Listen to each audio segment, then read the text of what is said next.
to get married and to stay married. Who do I have the pleasure of talking to? Ashley A. Who is this? It's Tyler. How are you? I'm well. How are you? Oh, I'm nervous. Oh, are you?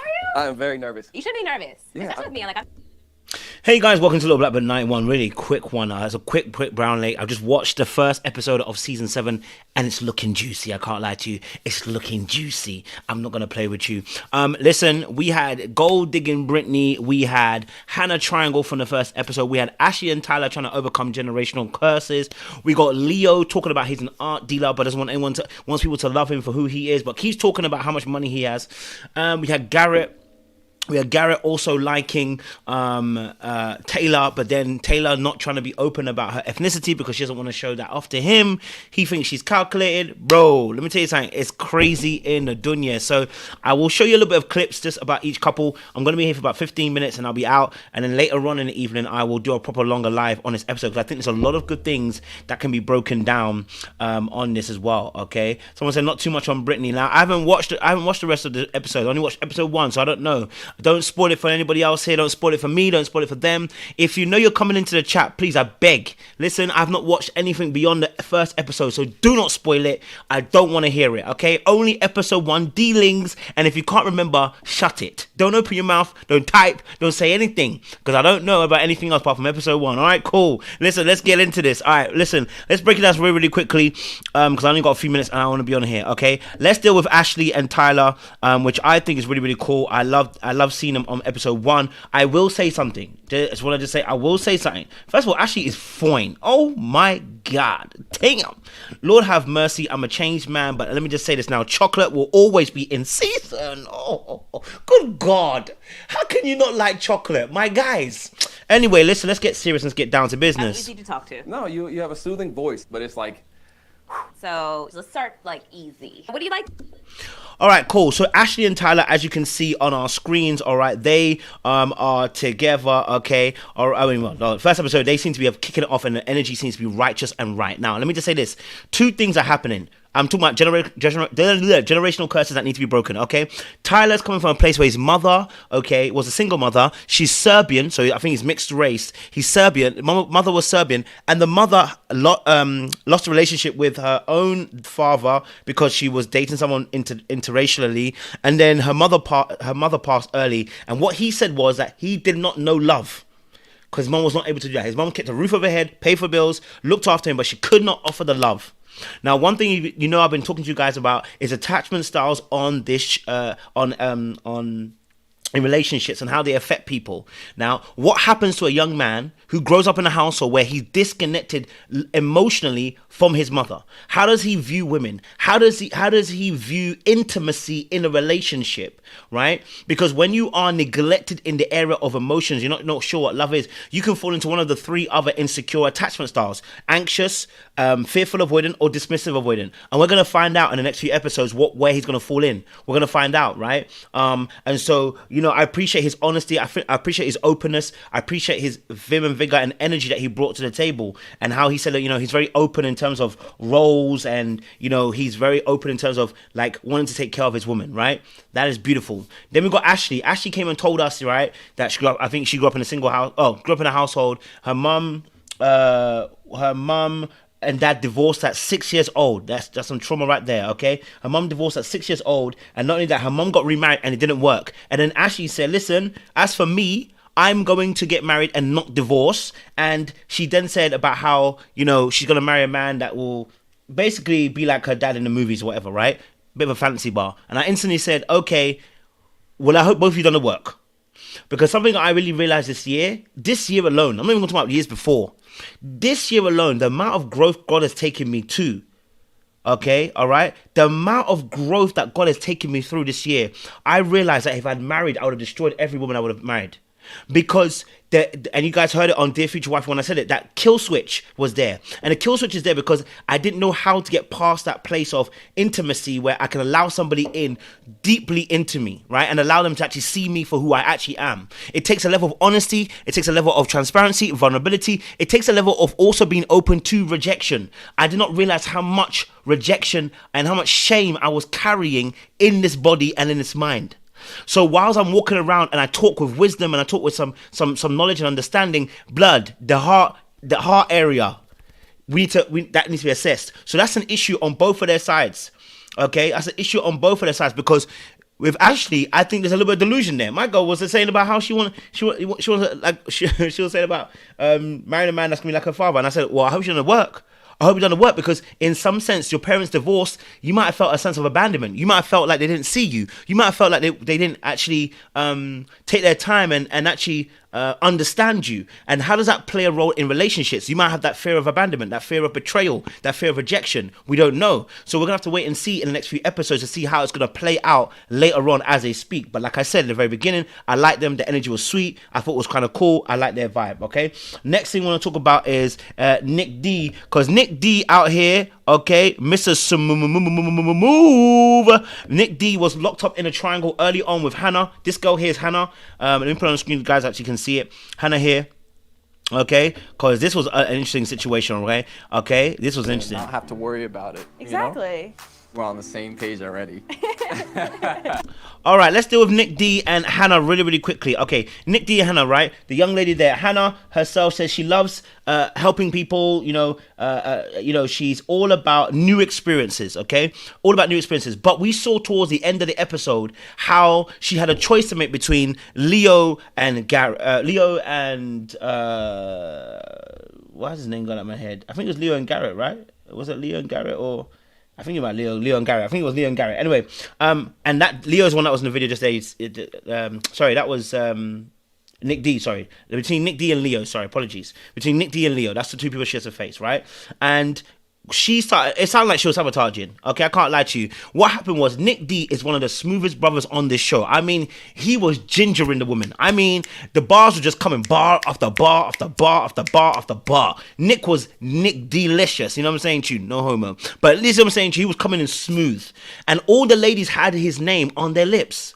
Now, the problem with that is all the ladies are also talking in the show. So because they're all talking and they're all saying Nick, they all thought that he's a bit of a player. And because he talked about his football career and the fact that he was close to being NFL and he was a kicker and a punter and everything like that, you know, he got the imagery of him was that he is a player and that he is far too smooth to be in the situation. And so people were automatically on the defensive when it came to Nick and his behavior. So Hannah, okay, had two men that she liked. She liked him, and then she also liked the other gentleman, Leo, right? Leo is his art collector, or art, his family is an art collector, right? Which is just, I mean, I can't lie to you, brother. Okay, all right, Leo, yeah. Leo was also in a triangle as well. Let's just deal with Leo. Okay. As girls, this is Leo. I do like nice things, and we shop more, grooming, and divorced. Of course, like that money's meant to be ultimately like my children's. okay. All right, so Leo out here, okay, for me, let me just say this now. Leo, the art dealer, let me just be real with you, okay? Leo, the art dealer, hasn't had much experience. It feels like he ain't had much experience with women, okay? All right? As far as I'm concerned, I don't think he's had much experience with women. I'm looking at him and the way he was behaving. He knows his money talks the loudest, and that's my biggest issue. The very thing you're complaining about is that women want me for... I'm scared that women want me for my money, but you ain't got nothing else apart from your money. That's what it sounded like. Can't lie to you. Just first impression on the first episode, I didn't hear anything from Leo that told me, listen, you got more than your money. It's like it's like his conversation was going to go towards the money aspect no matter what, and the fact that he's an art dealer. And I was like, bro, show us more of your personality. Show us more of who you are. The money thing can come way later. So if you know that you don't want to be judged for the money thing, my guy, then act like that. But right now you're acting as if the money is what makes you who you are, rather than who you are is that you have that money. And so I saw that and I said, and it got to a point where there was one little clip where he actually said, you know, they said to him, listen, Brittany, again, Brittany's a girl that you just saw in that clip, right? Brittany is a trophy wife. She calls herself a trophy wife, okay? And Brittany is a little player. I'm sorry. Brittany ain't missing me. I'm sorry. That little gold digging, I'm a blonde bimbo dumbo, ain't running with me. Go, you a little gold digger. Okay, all right, you little gold digger. Okay, because all you date is athletes and superstars, but you know how to play them. Okay, she knows exactly what she's doing. She knows her art of seduction. But going back to what I was saying, Leo actually was told by the boys, and they said to him, "Listen, bro, can I be honest with you? Okay, can I be honest with you? Let me be real with you." They said basically he ended up saying, "Listen, Brittany's gonna cost a lot," and he said, "Listen, well, it's good. I got a lot of money." And that's when I knew that at that point Leo set his sail. Leo, Au revoir. Set your sail because you want to go there. You want to go there. You're not willing to listen to sound counsel. I already know that he gonna sell his ship towards Brittany and her finances because it makes him feel good, and that's the thing he hasn't realized. That's the thing he hasn't realized. Well, quickly about Brittany, because she obviously was in this as well. You know, I kind of like Brittany. I can't lie to you. I mean, I don't like her for a wife, but I'm saying I like her energy. Like, she's a vibe. And I also don't think I am. Hold on, let me see if I can get a clip for you guys. Hold on. Imagine my mom dying and how painful Damn. like that must have been. Whoa. Damn. Well, you've been through the same thing, and I'm like, okay. Okay, so Brittany, let me tell you this now. Okay, so Brittany, okay, she tells herself that she's a self-confessed. Brittany is a self-confessed. Let me say it again. Brittany is a self-confessed gold digger. Okay, sorry, I apologize. I lied. That's not what she said. She's a self-confessed trophy wife. Sorry, I apologize. Trophy wife, wrong wording. Okay, and that she's only dated, you know, football players, and she's dated ex-athletes, basically. You know, she gets the man them, basically. Yeah, she gets the man them, and so for her, right, she wants her bills to be paid. Okay, all right, it's getting a little dusty. Okay, all right, she was like, well, my lifestyle's expensive. It's getting a little dusty. Can you afford your own lifestyle, baby? Because it didn't sound like you could. It's getting a little dusty. It's like, you know what I'm saying to you? It sounded like a little dusty because you didn't sound like you can afford your own lifestyle. That's what it sounded like. It sounded like somebody come and save me, and you know exactly how to do it. That's why she's a player, because she knows exactly how to do it. She'd be like, I don't even know. I don't even know what color is the sky. Is it blue? Is it green? Is it yellow? I don't know. Like you are doing Clueless live on our screens, bro. And I always say this as well. Like, it's really interesting about, and this is just a little note. It's really interesting, black culture and white culture. And what I'm going to say about is this: how when it comes to black culture, we actually don't allow, especially on TV, if a black woman was playing this dumb, we would look at her. She would be instantly insulted. Can we just keep it a buck? She would instantly be called an idiot. She wouldn't get away with this kind of behavior, right? Let's just be honest, right? And again, that just shows the difference of cultures within their own culture.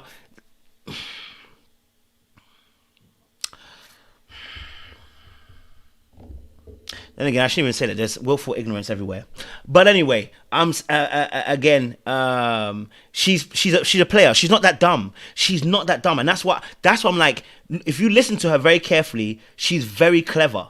Very, very clever. She just knows how to play because she knows. And here's the thing: the reason why football players go after them, well, not all. Some football players go after this kind of woman, right? It's because they themselves don't have much to them. Listen, it's less stress dealing with a woman who just wants to get her bills paid and to have a lifestyle and for her to shut up. That is it. That is why a lot of some of these players do want to, you know, like to play. You know, they're paying to play. You know what I mean? In a sense of you want your lifestyle paid for and you gonna shut up. Fantastic. You ain't gonna bother me? Shut up. Oh, fantastic. Make my life simple, right?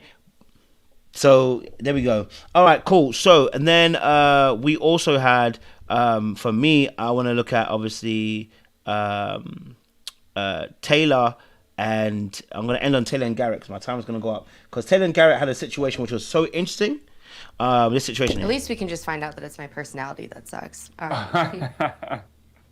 I almost want to just tell you so we can like start talking about like other things. I know. All right, so Taylor and Garrett. So basically, what happened, right?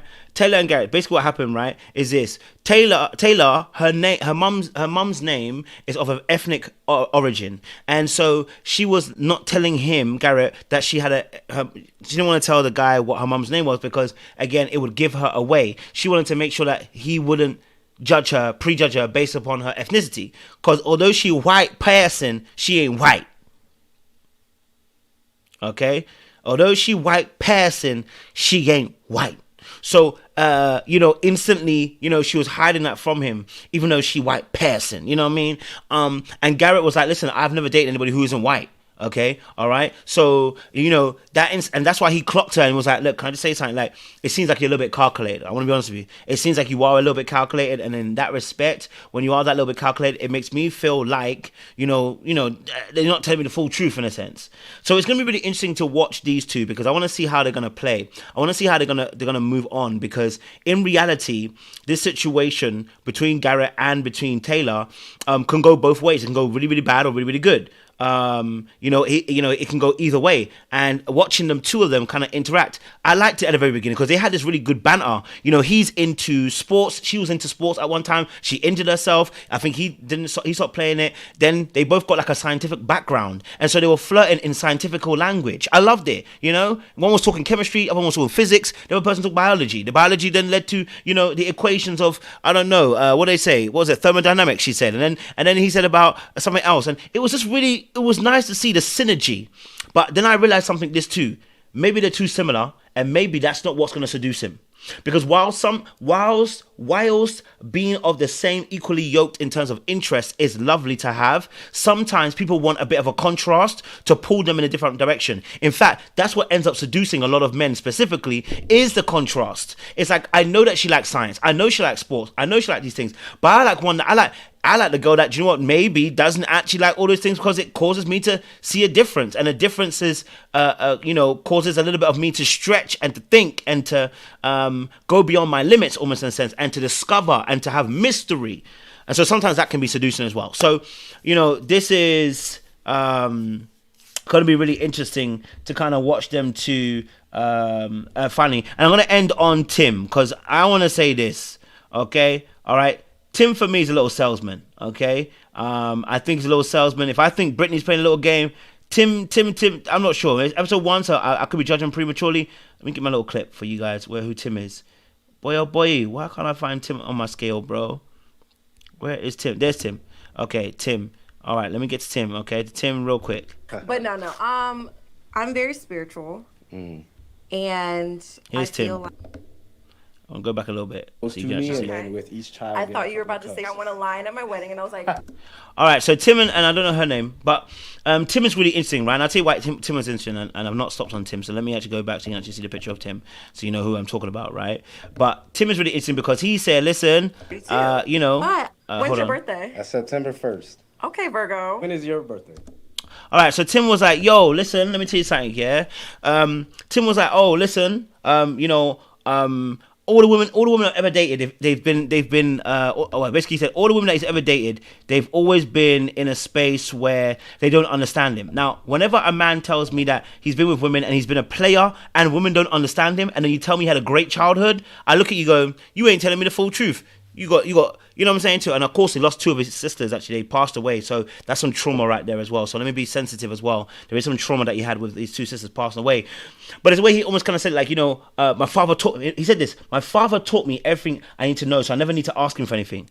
I said, that's absolute cap. I'm so sorry. That sounds like a perfectly salesman tactic. It sounds like, it sounds very nice, but I don't really believe it, because you're out here telling me that you don't understand, that women don't understand you. So what's missing here? If your father treated your mother so great and you watched him and he taught you everything, then there's a likelihood that you would be least likely that you would be dating women, playing them, and then also not being able to be understood by women. That made no sense. And I said something's not quite right. Okay? All right? Something isn't quite right. Something is not quite right in the milk. Okay? All right? So... we're gonna have to look a bit deeper into that as well. So there's something going on there with the Tim situations as well. So look, I'm gonna leave it there. My time is up. But listen, we will be back later on to discuss this a little bit deeper. I will do separate videos for separate people as well that I want to. But make sure you like, share, subscribe, click on that bell button for notification uploads. We appreciate you guys. Stay locked and loaded. We'll see you guys.